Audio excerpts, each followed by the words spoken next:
Welcome to Application Security MythBusters, your podcast series for understanding the importance of clean code in a primarily digital economy. Our promise is to bring you some of the finest minds in the industry to help you and those you work with understand and learn how to mitigate against the risk inherent in application development. This information is brought to you by Cenzic, the innovative leader in application security risk management, vulnerability assessment, and compliance solutions. And here is our show host, Mandeep Kara, Chief Marketing Officer of Cenzic.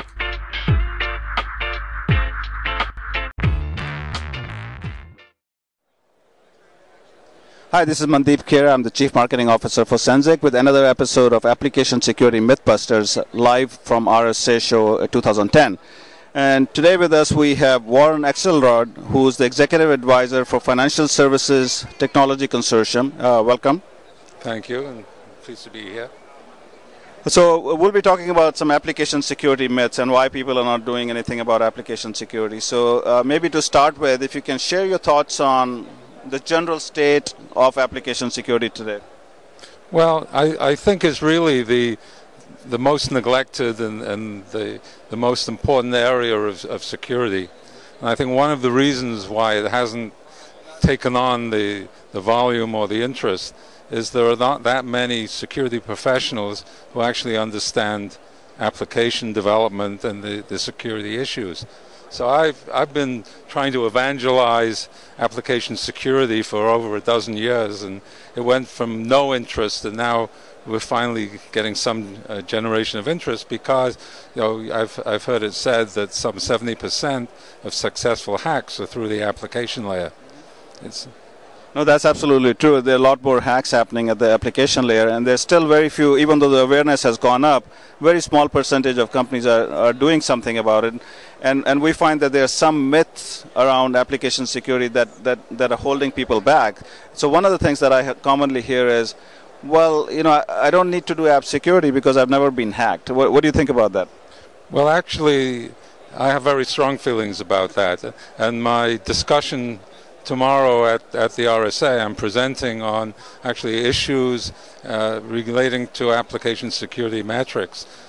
My claim is that really we don't have the data collection instrumentation or the adequate metrics and analysis to be able to fully understand what's going on. So whenever somebody says that, it's just that it certainly is going on, they just don't know about it and have no way of measuring it.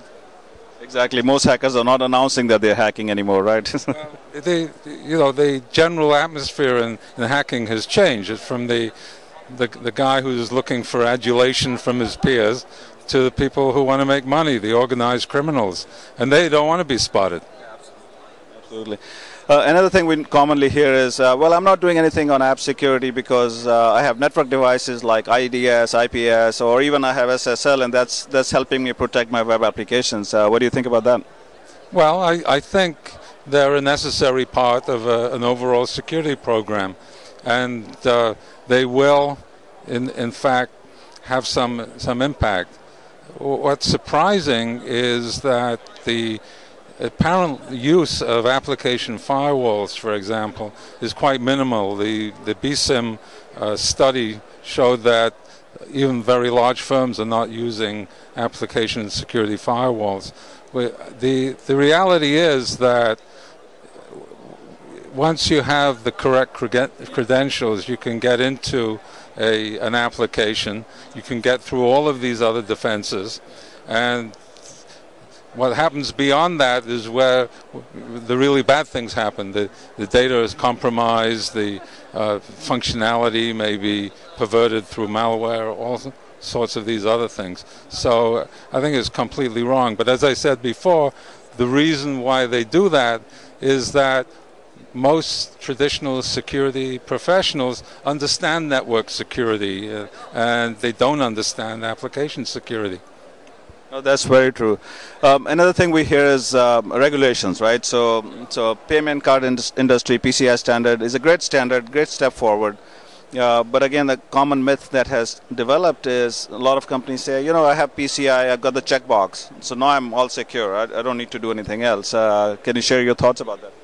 Yes. Well, I've always felt that regulatory requirements are necessary, but they're never sufficient. That is to say, the regulators have their own agenda.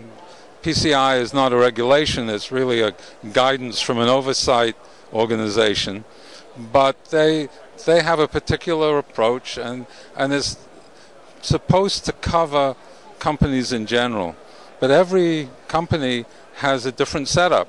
So even if you follow all the regulations, you may have specific aspects of your system that are different.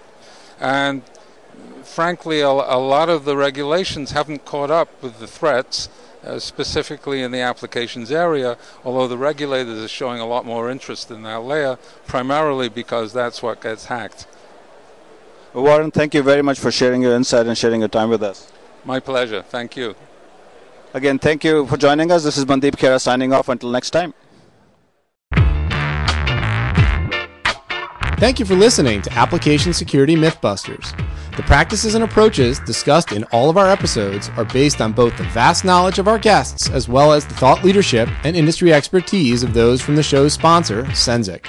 We value your input, so please feel free to email us at mythbusters@cenzic.com. That's mythbusters@cenzic.com with any comments, questions, or topic suggestions for future shows. Additional topics in this series, related white papers, and more information are available on the web at www.cenzic.com.